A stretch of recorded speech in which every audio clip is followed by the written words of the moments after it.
Many men will make you feel like you're crazy, you're insane for having boundaries, for knowing what you want, for not allowing disrespect, for wanting to have a certain amount of money deposited in your bank account monthly. No man gets a special treatment here, okay? You have to set your boundaries, and your boundaries must be so clear and non-negotiable so that you stop attracting men who simply keep disrespecting you. Think about it like a crime.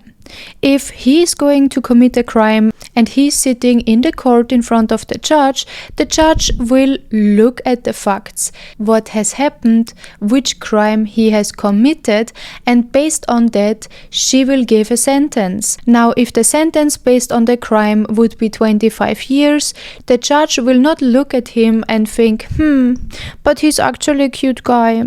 He has a good heart. I'm sure he's not going to do that again. And also he has a lot of money. Let's just give him 5 years. No, okay? The judge will give him 25 years based on the facts. And you need to treat men the same way. You are the judge in your life, and you need to judge people on their actions, on the way they treat you, and based on that you give them a sentence. You give them a sentence of life. If they do something that is absolute red and non-negotiable, you will not see them again. If they do something and they keep repeating it, life. If they do something that you wish it was different, but you can tolerate it once or twice, but if it's not changing, life. There is no special treatment for nobody. No man in the world deserves to be treated special by you. You know why? Because a man that is bothered by you having boundaries, a man that thinks that you're crazy or insane for having the boundaries you have, is a man that is here to take advantage of you and waste your time. And yes, this doesn't sound like a Princess Disney movie, and it is not, okay? Life is not a Princess Disney movie, but if you want to get the Disney princess treatment, you have to set your boundaries, and you will see you're sorting out all the trash and you make space for people who actually respect you and your boundaries. Hi guys, and welcome back to my channel. My name is Michaela, and everything on my channel is about upgrading you, upgrading your life, and becoming the best, most confident and most beautiful woman in your life. That's why in today's video I want to talk about 5 feminine boundaries that every woman has to set with men so she gets treated well. If you're tired of being disrespected, if you're tired of letting men waste your time, this video is for you, and after today's video you will know exactly which boundaries you have to set and how you set them. Let's get into this. First of all, I quickly want to talk about boundaries because I feel like so many women believe that a boundary is a wall and it's something that must be enforced with a lot of masculine energy, with a lot of strength and anger, but that's not the case, okay? A boundary is something like a filter. It's filtering out people who simply do not align with what you want, with your vision. And this is so important, because if you do not have that filter, you keep interacting with people that will drain your energy. It's actually scientifically proven that if you are interacting with someone, you are exchanging energies. If you want to or not, you're always exchanging energies with being, for example, empathic, with loving someone, with emotionally investing in someone, with thinking about the other person, with helping another person. You are exchanging energies, which means that you take on something from that other person, and that other person takes on something from you. And unfortunately, what happens many times is that you as the woman, you are interacting with a man that does not have the same intentions that you have, and you will automatically get confused and distracted in your way of life. If you have ever been in a relationship that was toxic, you will have noticed that for some reason your life went down the drain as well. It's not only his life, sometimes even his life is getting better and he's getting more opportunities, more success, more money, while your life is draining down. And the moment you separate, your life goes up and his life goes down. That's because of the energy exchange. Your energy is the good energy in that sense, is that kind of magic, and he had the bad energy. And that's why always after a breakup, one person is improving in life and the other person is failing in life. The point is that you're always exchanging energies, and if you do not have that filter, you will be exchanging energies with people that are not aligned with your intentions, with your mission. Now, sooner or later, you will part ways and you will be wasting your time on someone that does not serve you anything. And to prevent that, you need boundaries. Another very important point is how to enforce those boundaries. Boundaries are not being enforced by explaining, talking too much, shouting, or giving it too much energy. Boundaries are being enforced by removing energy. And I speak about that all the time because I was so guilty of always wanting and needing to explain everything, to explain my boundaries, to explain why I don't want to be treated that way and how I want to be treated instead. When I realized that all this talk does nothing but allow more disrespect, I understood the less I talk and the more I simply withdraw and disappear, the more men actually respect me. The more they actually understand that they messed up, they need to step up, and they do not get special treatment from me. Doesn't matter how much money he has, how beautiful he is, how special he thinks he is, because no man in my life gets special treatment. Every man has to go through the same judgmental system, and if he is crossing my boundaries, I'm either disappearing forever or minimum for a period of time until he understood and makes it up. Boundary number 1, do not get emotionally invested too quickly. Emotional investment will always make you fall for a man, will always make you fall for someone way too quickly. And men know that. They want to rush that process in the beginning. They want to rush that dating phase to get to the relationship status very quickly, to get all the benefits and to have to do less. The dating phase is always the chasing, the courting, the proving that he is worthy of you, right? Of course, he will try to rush that process to be able to do less and get more of it. When you allow him to do that, you start to emotionally invest more and more, and the more you emotionally invest, the harder it is for you to let him go. The thing is, many times you start dating someone and then just after a few weeks or maybe even months, you realize, oh, this is not the man that I can imagine a future with. This is not a man that I want to be my husband, that I want to have children with, or this is not the man I thought he would be. After a few months, always the good mask, the perfect mask that everyone puts is falling. So I want you to not emotionally invest too quickly. Give it time. I mean a lot of time. Do not let him rush.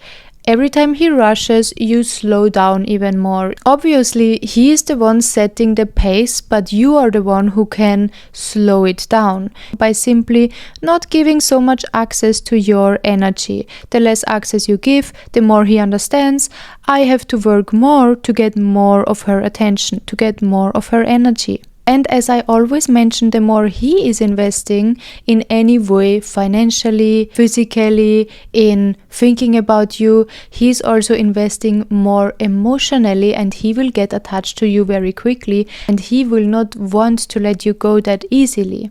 Now you will be thinking, okay, but how do I not emotionally invest? I know everyone talks about cooking and cleaning the car or cleaning his apartment or doing these girlfriend things, but honestly I think it's more than that. Like, okay, but why would you ever cook for a man that you're not married to? For me, this is already off the table, but I know men, sometimes they try to rush that so much and they make you do things that you actually wouldn't do because you feel like you need to prove to him that you are special. But you never need to prove anything. And once the moment arises that you feel like you need to prove yourself that you're special, you need to withdraw. You do not need to prove. Never ever. He needs to prove. He needs to court. He needs to chase that he is worthy of you. You don't look at him and think, oh, he has such a nice six-pack. He is so nice. He has a lot of money. I need to prove that I'm worthy of him. No. No.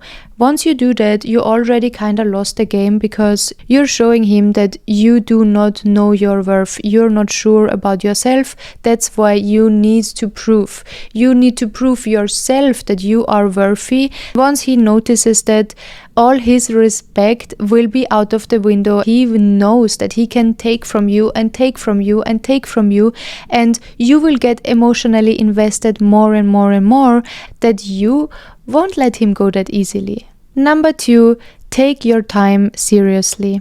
People are not just saying that time is money for no reason. Time is money, okay?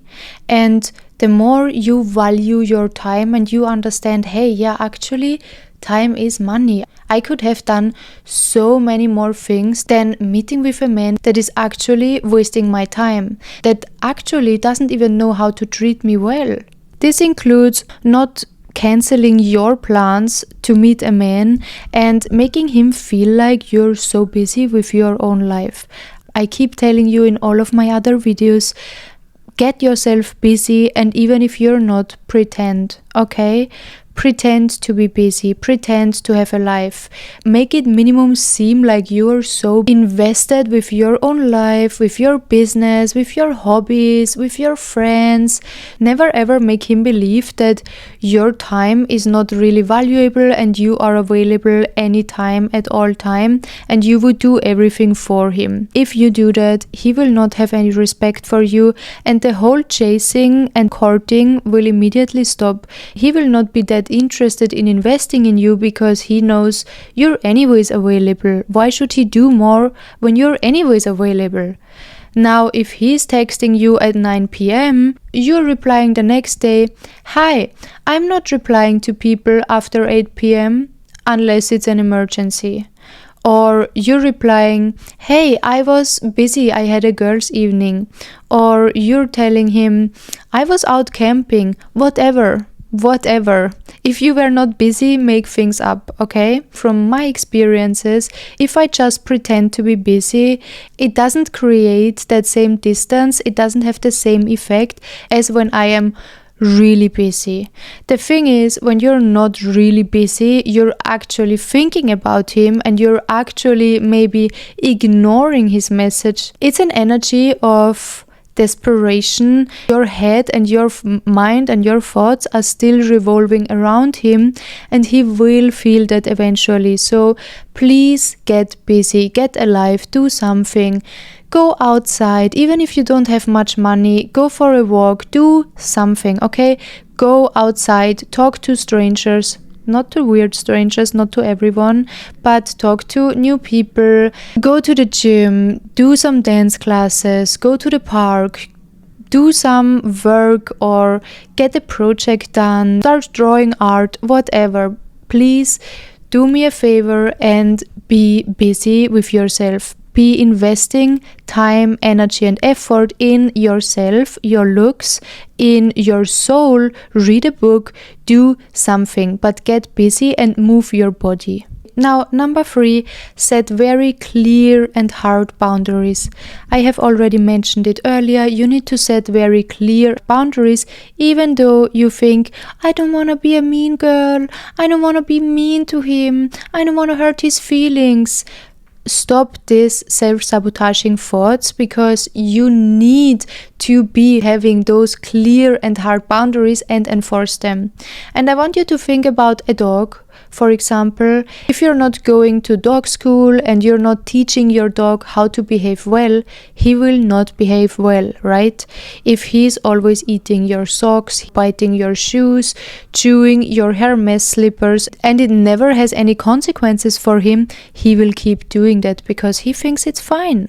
The same way with children. If you have children, or Think about yourself, your parents, your siblings. When you were a child and you were staying up late, or you were watching more TV than you were allowed to, but then there were no consequences for you misbehaving, you will be trying more and trying bigger things. You will misbehave in a bigger way. You will test those boundaries. You will test how far can I go?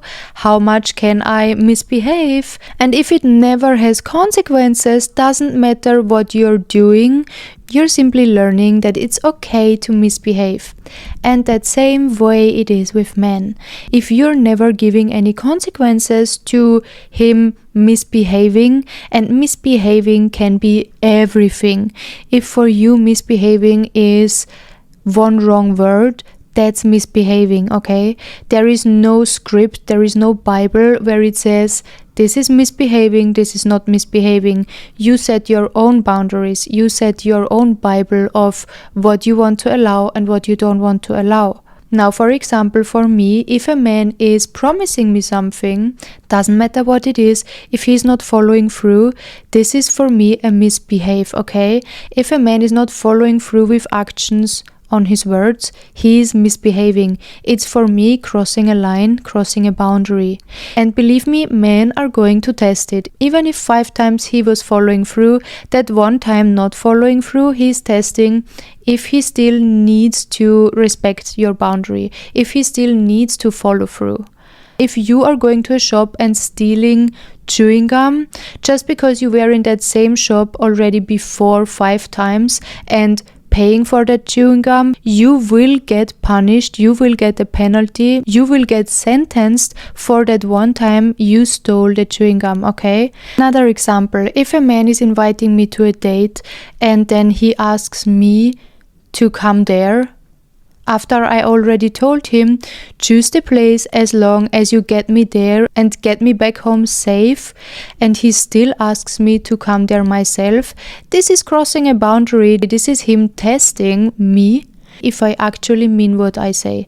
Once a man is doing that, I'm not going to reply to him ever again. It's the most unattractive thing a man can do. This is my filter. You're already out. The 4th boundary, treat everyone the same. As I already mentioned, every man is going through your same Bible, penalties. You are the judge and every man has to be treated the same way. Doesn't matter how he looks, doesn't matter how much money he has, doesn't matter how much money he spends on you, doesn't matter how much you think that he has a good heart. It all doesn't matter, because at the end of the day, nobody gets special treatment, okay?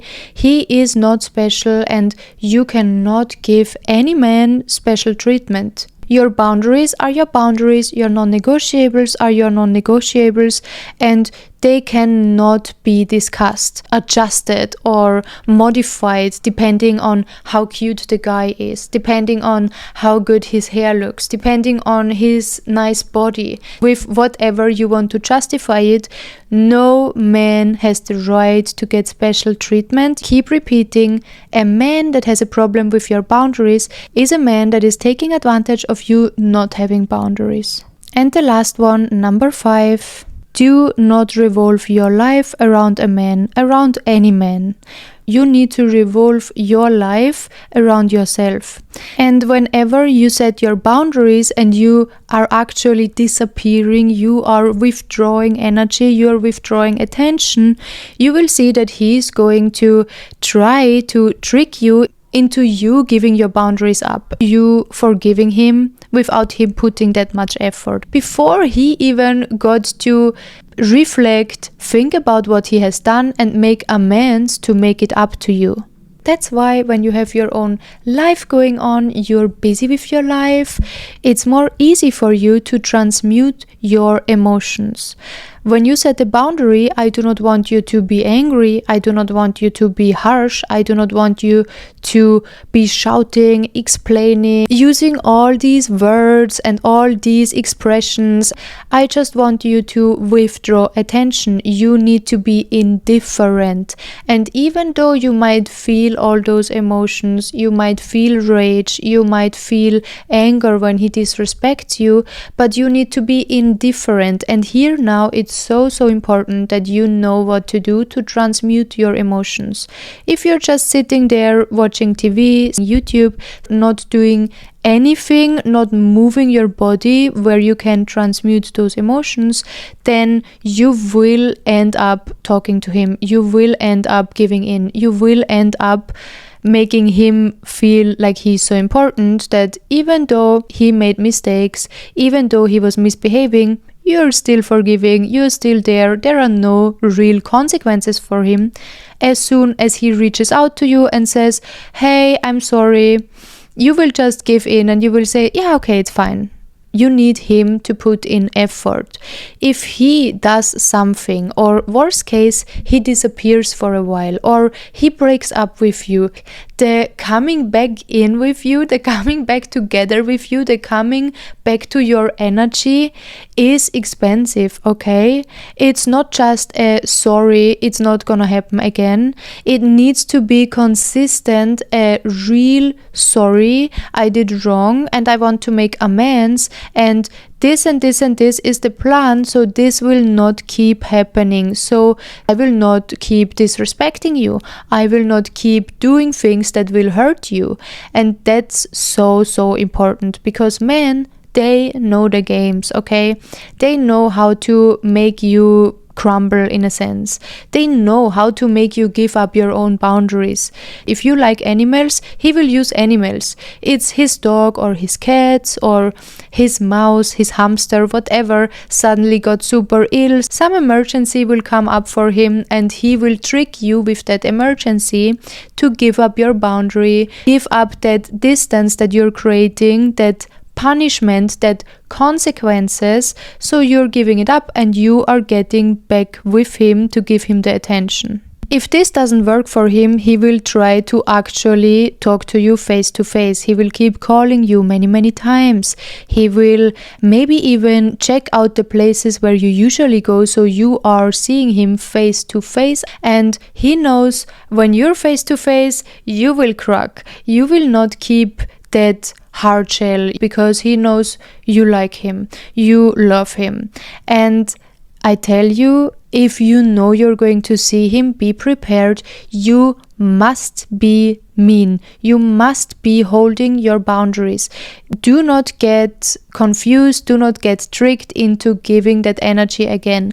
Do not get tricked with him saying, hey, let's meet here and there. I will give you some money. I will invite you to a nice date. No, you first need to hear a sincere apology, and this apology must come with amends, how he is going to make it up or already making it up. Is he sending you flowers? Is he sending you something? What was the disagreement about? He can maybe make it up. Maybe it was him not following through with his words, so he must be following through with his words first before you forgive him, before he can re-enter in your energy field, okay?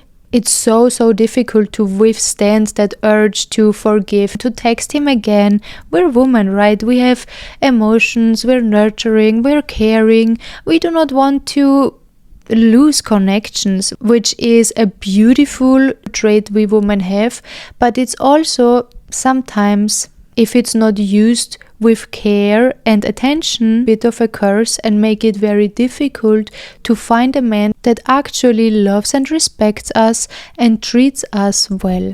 Anyways, guys, I hope this could help. I hope you understand now which boundaries you have to set, why, and how you set them. And as always, if you want to know how to attract a real provider man and how to truly become that woman that embodies the standards, the boundaries, that knows which tests men keep doing and how to pass those tests, download my ebook, The Queen Treatment. The link is below. Thank you so much for watching. I love you so much, and I see you in my next video. Bye bye.